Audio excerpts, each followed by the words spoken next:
हर हर महादेव दोस्तों, आपके अपने चैनल मंदिर दर्शनम में आप सभी का स्वागत है।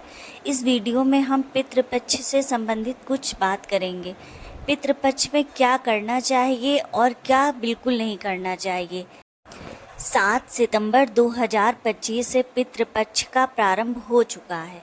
इसमें कुछ कार्य ऐसे हैं जो हमें बिल्कुल करने से बचना चाहिए और कुछ कार्य ऐसे हैं जिन्हें करने से हमारे पितृ बहुत अधिक प्रसन्न होते हैं। तो आइए सबसे पहले जानते हैं ऐसे कौन से वे कार्य हैं जिन्हें करने से हमारे पितृलोक में बहुत खुश होते हैं। आइए जानते हैं। पितृपक्ष में श्राद्ध के अलावा भी ब्राह्मण को भोजन कराने का बहुत अधिक महत्व होता है। पितृपक्ष में ब्राह्मण को भोजन, वस्त्र व अन्न आदि दान करना बहुत शुभ माना जाता है। मान्यता है ऐसा करने से हमारे पितर प्रसन्न होते हैं और सुख समृद्धि का आशीर्वाद प्रदान करते हैं। अगर संभव हो सके तो पितृपक्ष के 15 दिनों में, या अगर ना संभव हो तो मात्र श्राद्ध पक्ष में गाय, कौवे और कुत्ते, चींटियों को भोजन अवश्य कराना चाहिए। अत्यंत शुभ माना जाता है। मान्यता है कि ऐसा करने से हमारे पितृ तृप्त होते हैं। बहुत से लोगों की कुंडलियों में देखा जाता है कि उन्हें पितृदोष लगा हुआ है। पितृपक्ष में ब्रह्मचर्य का पालन करना बहुत आवश्यक है। यह समय पितृदोष से मुक्ति पाने के लिए अति उत्तम माना जाता है। मान्यता है कि इस दौरान धार्मिक स्थलों जैसे कि गया जी, उज्जैन आदि में पिंडदान करने से पितृदोष दूर होता है।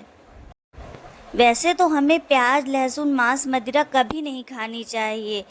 अगर यदि कोई खाता है तो पितृपक्ष के दौरान तामसिक चीज़ों जैसे प्याज, लहसुन, मांस, मदिरा आदि से हमें विशेष दूरी बनाकर रखनी चाहिए। पितृपक्ष में शादी, विवाह या सगाई जैसे मांगलिक कार्यों से बचना चाहिए।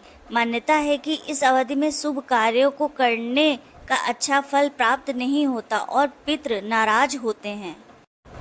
इस अवधि में नए वस्त्र व किसी नई चीज खरीदने शुभ नहीं माना जाता है व इससे बचना चाहिए। इस अवधि में बाल कटाना, नाखून या दाढ़ी कटाने की भी मनाही होती है। हमें ऐसा करने से भी बचना चाहिए। पितृपक्ष में पेड़ कटाना, नए घर की नींव डालना या नए घर में प्रवेश करना अशुभ माना जाता है। मान्यता है ऐसा करने से जातक को पितृदोष का सामना करना पड़ता है, इसलिए हमें इन कार्यों से भी बचना चाहिए। कुछ अन्य कार्य भी बता रही हूँ जिसे करने से बचना चाहिए। नाखून व बाल कटाने से शुभ कार्य तो कदापि ना करें। तर्पण किए बिना भोजन नहीं करना चाहिए। मांसाहार बिल्कुल नहीं करना चाहिए। बैंगन, प्याज, सफ़ेद तिल, लौकी, मूली, लहसुन, बासी भोजन, सरसों का साग, मसूर की दाल, काला नमक बिल्कुल भी नहीं खाना चाहिए। चना और सत्तू भी खाने से बचना चाहिए।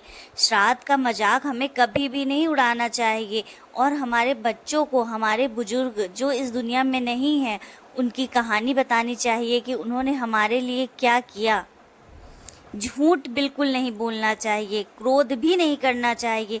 बहुत से घरों में देखा जाता है श्राद्ध पर आते ही कुछ लोगों में आपसी मनमुटाव या झगड़ा, क्रोध अधिक बढ़ जाता है। यह ऐसा निगेटिविटी की वजह से होता है, तो हमें इसको भी करने से बचना चाहिए।